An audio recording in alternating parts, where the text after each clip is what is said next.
Hi students, welcome back to our video lectures on power amplifiers. In this lecture, we will discuss about class D power amplifier, class S power amplifier, as well as MOSFET power amplifiers. Let us start with our discussion with class D power amplifier. This is a special type of a power amplifier, and you need to assume that the transistors are ideal. Means simply they are acting like on and off switches. Fine. Basically, class D amplifiers are going to be producing the pulse width modulated signals rather than whatever we have discussed in the earlier discussion or in the earlier concepts like class A, class B, class AB, where it is going to be converting the signal based on operating point. Now this is a special class of amplifier where it is going to be converting into a pulse width, strictly speaking it's a pulse width modulated signal, means it produces the pulses at the output side. Now let us see the basic diagram. This is what is the basic diagram for the class D power amplifier. It's a very simple concept. You try to apply a positive. This is a P, it's a NPN, means if the input whatever you are trying to apply, if it is having a positive, this transistor will become on, and whatever the supply you are having, that supply will flow through the RL. Means at this you are having, let us say the supply which is equal to VCC, you get it as a VCC.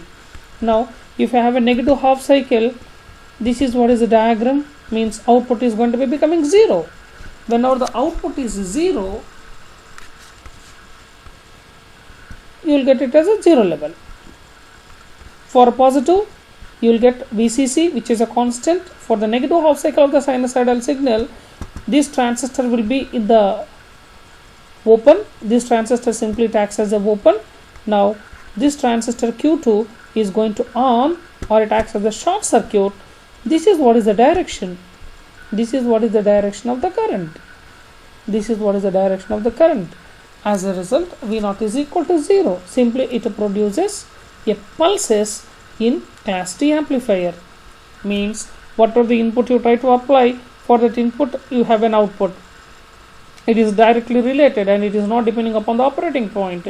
Hence, the efficiency in class D amplifier almost approaches to 100%. Let us see in the discussion how it is going to be approaching to the efficiency of 100%. This is what is a basic block diagram, or you call it as schematic diagram for class D amplifier. We have a first stage called as a comparator, where we have a input signal, and the input signal is going to be compared with the sawtooth waveform. Based on the comparison of this sinusoidal and the sawtooth waveform, it produces pulses. Depending upon the pulses, the transistors are going to on and off. If the transistor, we have, let us say you have a two transistors, you have a positive, then one transistor is going to on. If the input voltage is 0, another transistor is going to on. Likewise, it is going to be producing the pulse width modulated signal, and this PWM signal is passed through a low pass filter, and this is going to be demodulated. It is just like a modulated signal. The modulated signal is passed through a low pass filter. You are going to be getting a demodulated signal, or you call it as a modulating signal. Again, you are going to be getting it as a sinusoidal signal. For the comparison point of view, you are going to be applying this through a feedback network to the input. In order to compare these two signals. This is what is the simple block diagram we have for class D amplifier.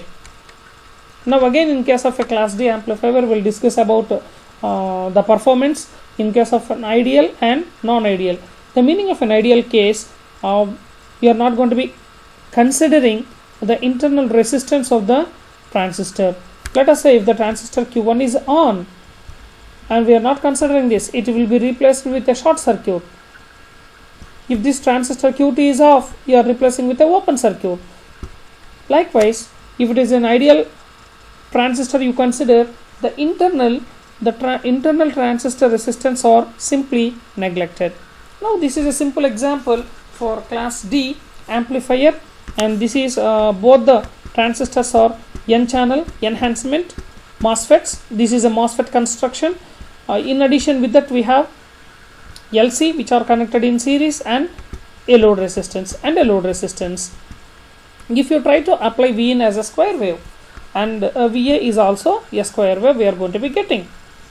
Reason, you try to apply a positive, and this transistor is going to on and this transistor is going to off. As a result, you are going to be getting it as a plus VCC.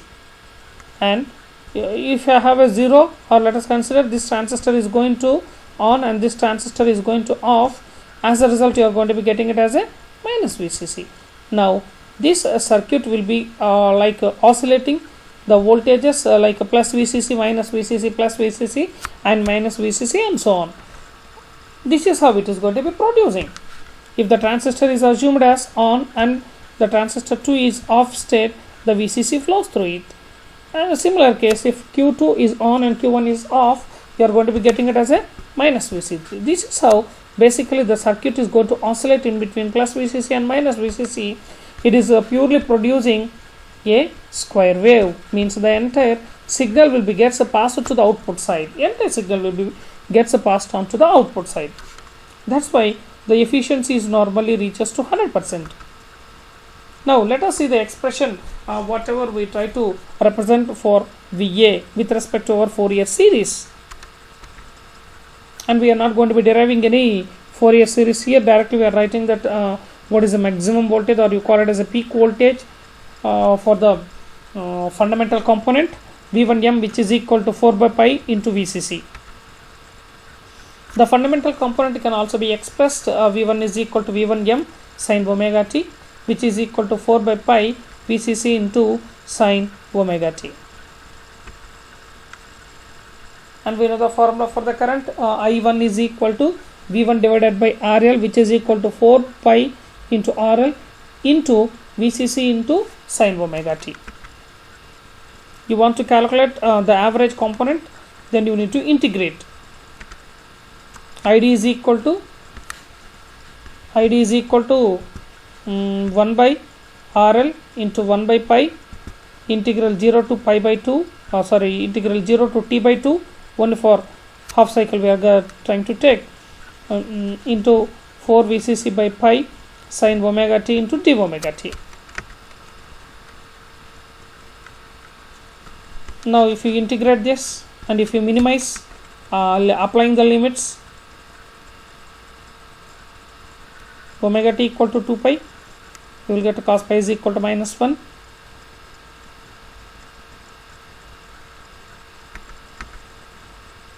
Now ID is going to be becoming as 4 VCC by pi square into RL, and we know the formula for PDC, which is equal to VCC into 2ID, because the magnitudes wise both are same, the currents are same, so VCC into 2ID,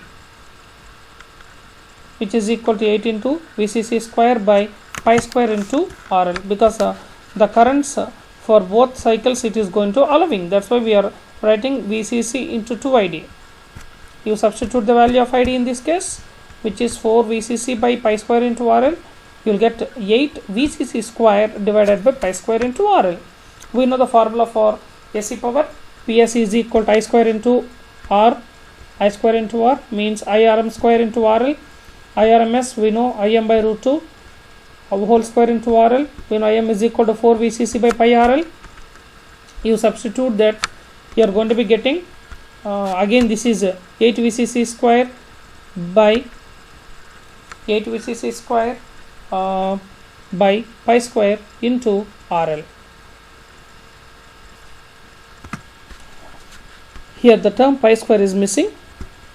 We need to write it 1 by 2 4 VCC by pi RL whole square into RL, which is equal to 1 by 2 16 VCC square divided by, again here we have pi square RL square into RL. Then we will get PS is equal to 8 VC square by pi square into RL. Make sure here the term pi is missing here.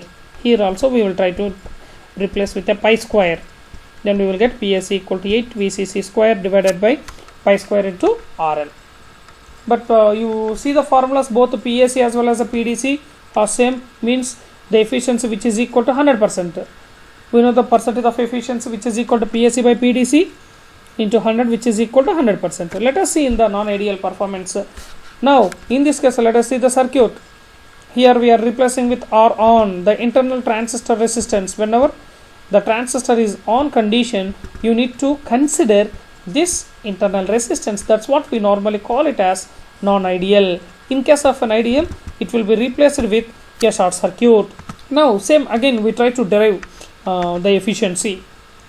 We know the basic equation. V naught is equal to 4 VCC by pi into, now see, in this case RL divided by RL plus R on. You are not ignoring the internal transistor resistance, you are considering that. We know the formula for the current I1M, which is equal to V naught by RL, which is equal to 4 VCC by pi into 1 by RL plus R on. The DC current in each transistor ID, which is equal to 4 VCC by pi square into 1 by RL plus R on. The entire derivation remains the same as that of the previous case, but additionally we are adding that on R on, the on resistance of the transistor. Now you try to calculate that PDC, which is equal to 2 VCC into ID, which is equal to 8 VCC square by pi square into RL plus R on. Now PSC equal to, same formula we try to derive it.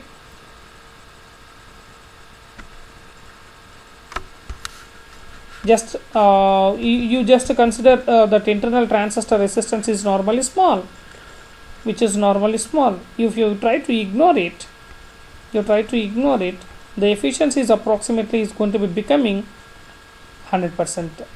But we need to consider that whenever the transistor is on, its internal resistance is are treated as or assumed as very small, then only you will get it as efficiency 100%. In practical scenarios, you are not going to be getting the efficiency which is equal to 100%.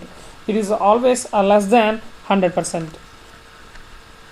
Now move on to class S power amplifier. Class S power amplifier is just similar to that of our class D power amplifier. It is almost the same as that of a class D power amplifier, but it is going to be taking the input as a pulse width modulated signals. Pulse width these pulses are amplified by a high efficiency pulse amplifier like class D. That's what we try to use the class D. The entire structure is just similar to that of a class D. It's also, its efficiency also approaches to 100% as similar to that of a class D amplifier. Now this is what is our the signals you are trying to represent, a S of t, H of t, reference signal and the input signal. This is the pulse amplifier. You are trying to apply the supply voltage to the basic amplifier circuit as a VCC. Whatever the pulses you are going to be getting, those pulses are passed through a low pass filter. Basically it's a pulse width modulated signal, and you are going to be getting the output as a sinusoidal. This basic class S amplifier structure is also similar to that of class D. This is the simplified class S amplifier. But to see the difference here, in the previous case both we have used is N channel MOSFETs. In this case one transistor is an N channel, another transistor is a P channel. Now see the MOSFET amplifiers. The basic intention where we are trying to use this MOSFET power amplifiers, whenever we need large amount of currents, then only we try to prefer these MOSFETs. Compared with the normal BJTs, these MOSFETs are having some advantages. These characteristics, the MOSFET characteristics, like you try to plot the graph between the ID and the VGS, are more linear when compared over the characteristics of IC and VBE, because this is the voltage you are trying to apply across the gate to source, and the corresponding output current which is an ID. Here the again you are trying to apply the voltage across base and emitter and output current is IC. You try to identify the characteristics of the BJT versus the MOSFET. These MOSFET characteristics are more linear when compared with the BJT.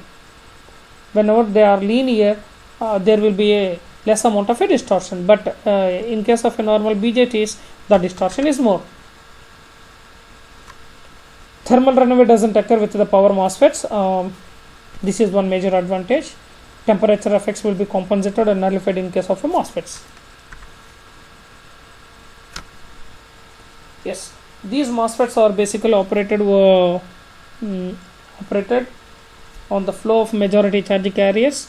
That's why the turn off time is less when compared over the BJTs. We know one major advantage of this MOSFET. It has large input impedance, and hence it reduces the complexity in the design of the driver circuits. This is a simple example how to use this MOSFET amplifiers. This is a push-pull amplifier we have already quoted, as well as the complementary symmetry amplifier we have quoted. In case of a BJTs, you replace with the MOSFET amplifiers, it is going to be becoming either it is a complementary symmetry or it is a push-pull amplifier. There's no difference. We don't find any sort of a difference. If it is an NPN transistor, just simply replace with an NPN. It is a PNP transistor replaced with a P-channel enhancement MOSFET. That's what we have done here. Q1 is a N-channel enhancement MOSFET. Q2 is a P-channel enhancement MOSFET. Just we have replaced an NPN transistor and a PNP transistor. Basically, it is a voltage divider method. By adjusting the ports R2 and R3, ensure that the transistors Q1 and Q2 are properly switched on and off. This is another example how we are going to be constructing a class D power amplifier with the help of a MOSFETs. Previously we have shown the same circuit with the help of a normal BJTs. One more difference we can able to identify, we have a windings in this case, where these windings are transformers we have not used in the previous version. This is what is basically the concepts in case of the power amplifier. Thank you.